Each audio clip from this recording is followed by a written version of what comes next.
Friends, CV মেরিস্ট্রিম চ্যানেলে আমি তোমাদেরকে ওয়েলকাম জানাচ্ছি। তোমাদের যাদের এবারে মানে গ্র্যাজুয়েশনের পরে যারা ভাবছো যে মাস্টার ডিগ্রিতে এমসিএ নিয়ে পড়বে, 2025 সালে তোমাদের ওয়েস্ট বেঙ্গল জেকা যে এক্সামটা হবে, এই এক্সামের জন্য কিন্তু আমাদের সময় হাতে আর খুব বেশি নেই।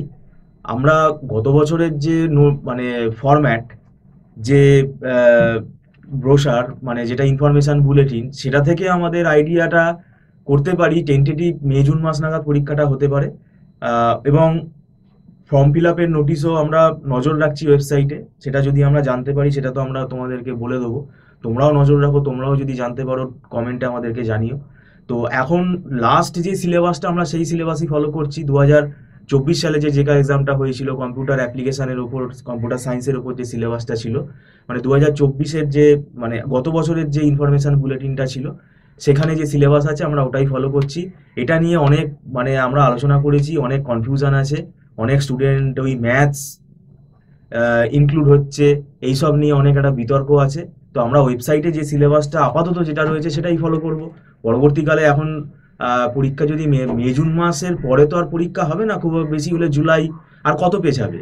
এবং সেক্ষেত্রে সিলেবাস যদি চেঞ্জ হয়, যদি ম্যাথস আনে, তাহলে 2-3 মাসের মধ্যে কি সেই সিলেবাস পড়ে স্টুডেন্টদের পরীক্ষা দেওয়াটা সম্ভব? এটা তো সম্ভব না। আমাদের যে জয়েন্ট এন্ট্রান্স বোর্ড, সেটা তো তারা তো সেটা মানে ভাবনা চিন্তা করেই করবে। তো যাই হোক, সেটা স্টুডেন্টদের ব্যক্তিগত ব্যাপার, তারা নতুন সিলেবাসে মানে নিজে থেকেই তারা অ্যাজিউম করে নিচ্ছে, সেটা তাদের ব্যক্তিগত ব্যাপার। তো আমি যেটা বলতে চাই, এখন কিন্তু হাতে সময় নেই, ইউ মিসড দ্য ট্রেন, কিছু করার নেই। কেননা জেকার মানে যেটা আমি বলতে চাইছি, অনেকে ভাবছে যে ও জেকা কি, এখন এটাও অনেকের মধ্যে প্রশ্ন আসছে যে জেকা কি দিতে হবে, না দিয়ে কি এমসিএতে অ্যাডমিশন আমি পাবো? দেখো, সব কিছুর একটা নিয়ম আছে, ঠিক আছে? এমসিএ ডিগ্রিটা এটা কিন্তু এটা ছেলে খেলা ব্যাপার না, এটা একটা মাস্টার ডিগ্রি, এবং এটা আমাদের রিকগনাইজড ইউনিভার্সিটি থেকে করতে গেলে সেখানে এআইসিটি অ্যাপ্রুভালটা খুব ম্যান্ডেটারি। আমাদের ইনফরমেশন বুলেটিনেও কিন্তু এলিজিবিলিটি এবং আমাদের সিট ম্যাট্রিক্স যেটা, সেটা কিন্তু দেওয়া আছে।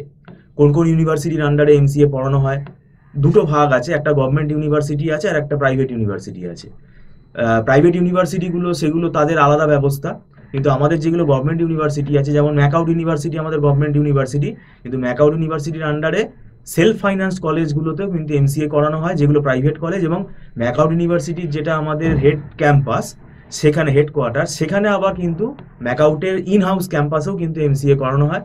এবার আদার ইউনিভার্সিটি তো আমাদের রয়েছেই, অন্যান্য যাদবপুর আছে, কল্যাণী আছে, ক্যালকাটা ইউনিভার্সিটি আছে, বিদ্যাসাগর ইউনিভার্সিটি আছে। তো এটার একটা সিট ম্যাট্রিক্স আছে, সেটা তোমরা দেখতেই পাবে। এবার ব্যাপারটা হচ্ছে র্যাঙ্কের ব্যাপারটা, র্যাঙ্ক কিন্তু খুব কম করতে হবে। এবং গভর্নমেন্টের আন্ডারে আমাদের বিগত দিনে যারা আমাদের যারা এক্স স্টুডেন্ট, যারা আমাদের ইনস্টিটিউট থেকে র্যাঙ্ক হোল্ডার, মানে 1 থেকে 100-র ভেতরে, 1 থেকে 10-এর ভেতরে যারা র্যাঙ্ক করেছিল, তারা কিন্তু গভর্নমেন্টে একদম হেসে খেলে চান্স পেয়ে গেছে। এরকম ব্যাপারটা হচ্ছে কি, 1 থেকে 100, খুব বেশি হলে 150-র ভেতরে র্যাঙ্ক না করলে গভর্নমেন্ট কলেজে চান্স হওয়াটা খুব ডিফিকাল্ট। এবং যারা একটু আর্থিকভাবে মানে যাদের আর্থিক অবস্থাটা খুব একটা ভালো না, তারা কিন্তু সবসময়তেই চেষ্টা করবে যে আমার ভাই গভর্নমেন্ট কলেজের আন্ডারে যাতে চান্সটা হয়। এবং এইটা এখন আমরা ট্রেন্ড দেখছি। আগে যেটা আমরা দেখতাম যে গভর্নমেন্ট কলেজে যাদের একটা মানে ধ্যান ধারণা আছে যে আমরা প্রাইভেটে যাব না, তারা আগে থেকে কিন্তু প্রিপারেশন নেওয়াটা শুরু করে দিত। সেটা নন আইটি স্টুডেন্ট বা আইটি স্টুডেন্ট যেই হোক না কেন। কিন্তু এই 2025-এর যে ব্যাচ, মানে এই যে মানে সামনে যে 2025-এর জায়গাটা হবে, এইখানে আমরা দেখতে পাচ্ছি কিন্তু স্টুডেন্ট প্রচুর ক্যাজুয়াল। এবং অনেকেই, তাদের মধ্যে সবাই না, অনেকে কিন্তু একটা ঘুরে ফিরে আমরা স্টুডেন্টের সাথে ফোনে কথা বলে বুঝতে পারি তার কোনোভাবে কিন্তু একটা চিন্তা ভাবনা রয়েছে যে জেকা কি আদৌ দিয়ে এমসিএ করব, এই চিহ্নটা কিন্তু তাদের মধ্যে থেকে যাচ্ছে। তো এটা কিন্তু দেখো ভুল ধারণা। কেননা তোমার যে ইউনিভার্সিটি রেজিস্ট্রেশন হবে, সেখানে তো তুমি আটকে যাবে। কেননা আমাদের অ্যাডমিশনটা একটা কাউন্সিলিং প্রসেসের মধ্যে দিয়ে হয়, কাউন্সিলিং এর প্রসেসের মধ্যে দিয়ে হয়। আমাদের যেগুলো প্রাইভেট কলেজ আছে এবং যেগুলো রেপুটেড প্রাইভেট কলেজ, সেই প্রাইভেট কলেজগুলো কিন্তু কাউন্সিলিং এর মারফতই কিন্তু ফাইনাল যে তাদের অ্যাডমিশনটা, সেটা কিন্তু করাবে। তুমি একটা টেম্পোরারি সিট বুকিং করতে পারো, কিন্তু সেটা কিন্তু প্রভিশনাল। তো এই ব্যাপারটা আমি বলবো খুব গুরুত্ব দিয়ে তোমরা দেখবে। আর একটা ব্যাপার হচ্ছে, জেকাতে একটা যদি তোমার কোয়েশ্চেন ছেড়ে দাও, তাহলে তোমার কিন্তু 50-60 জনের পেছনে চলে গেলে। আবার একটা যদি নেগেটিভ হয় সেখানেও তুমি ওরকম 50-60 জনের পেছনে চলে গেলে। এখানে একটা কোয়েশ্চেন ভুল হওয়া মানে কিন্তু তুমি পিছোচ্ছ, কারণ এটা কম্পিটিটিভ এক্সাম, তোমার র্যাঙ্কও কিন্তু পিছোচ্ছে। তো সেক্ষেত্রে কিন্তু ব্যাপারটা মাথায় রাখতে হবে। এখানে জেকা এক্সামটা এমন কিছু রকেট সায়েন্স না, এখানে কিন্তু স্ট্র্যাটেজি নিয়ে পড়তে হবে, এবং সেটা জেকা বলে না, যে কোনো এক্সামেরই কিন্তু একটা কম্পিটিটিভ এক্সামের কিন্তু একটা স্ট্র্যাটেজি আছে। তো সেটা না জেনে পড়লে কিন্তু মানে কোনো মানে খাটনিটা কিন্তু বিফলে যাবে। আর এখানে যেহেতু আমাদের এখন কম্পিউটার অ্যাপ্লিকেশন, কম্পিউটার সায়েন্সের যে সাবজেক্টগুলো আছে, যারা নন আইটি স্টুডেন্ট তাদের কাছে সাবজেক্টগুলো নতুন। তো সেক্ষেত্রে যারা একা পড়ছে তাদেরকে আমি বলবো ভালো, কিন্তু একা পড়ে সেই যে কনসেপ্টটা সেটা ক্লিয়ার করাটাই হচ্ছে আসল। সেটা আমরা এটা সবাই জানি যে একা পড়ে সবাই কিন্তু বাজিমাত করতে পারবে না, কারণ সবার মেরিট সমান না। এটা কিন্তু মেনে নিতেই হবে, আমাদের সবার আইকিউ লেভেল সমান না। তো সেক্ষেত্রে তারা রিস্ক নিচ্ছে, তাদের জীবন তারা সেটা রিস্ক নিচ্ছে, তাদের কেরিয়ার তারা সেটা রিস্ক নিচ্ছে। এটা আমি কখনোই বলছি না যে আমাদের ইনস্টিটিউটে পড়তে চলে আসো, তো সেটা আমি বলছি না ভাই। একটা কম্পিটিটিভ এক্সাম, যেটা তোমার একটা এমসি, একটা খুব মানে হাই টেকনিক্যাল কোর্স, একটা কেরিয়ার ওরিয়েন্টেড কোর্স, যেটার ওপর ভরসা করে পরবর্তীকালে তোমাকে চাকরি করতে হবে। তুমি চাকরি করে তোমার মানে জীবনটাকে অতিবাহিত করবে, যেটার ওপর বেস করে সেই পরীক্ষাটা নিয়ে তো ছেলে খেলা এখন করছো। প্লাস এমসিএতে অ্যাডমিশন হয়তো কোনোভাবে হয়ে গেল, মানে তুমি এমসিএতে অ্যাডমিশন পেয়ে কোনো কলেজে তুমি করলে, সেখানেও তো অ্যাডমিশন নেওয়ার পর তুমি মানে ঘুরে বেড়াবে, পড়বে না। তো এটা টিচার হিসেবে তো আমরা এই কথাগুলো বলবোই, কারণ এটা তো আমরা আমাদের চোখের সামনেই এক্সাম্পল দেখতে পাচ্ছি।